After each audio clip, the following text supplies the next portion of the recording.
Zarar kunanda nima qilib qo'yding? Bolamas balo bo'lding sen. Qochanaqa.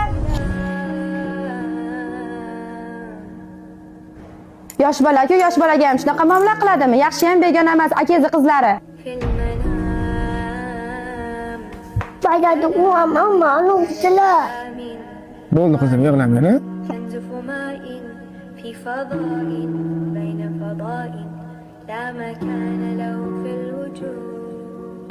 Bolam, akani o'tganiga ham 2 yil bo'ldi. Bularni o'zini uyiga tashlab kelgan. Sen bizga qaraysanmi? O'zingni bolalaringga qaraysanmi? Bularga qaraysanmi? Ona meni yaxshi deb eshitding. San ham eshit.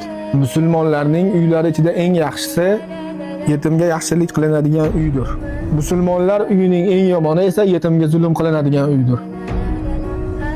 Umr ko'z ochib yumguncha o'tib ketadi. Ertami indinmi hammamiz o'lamiz.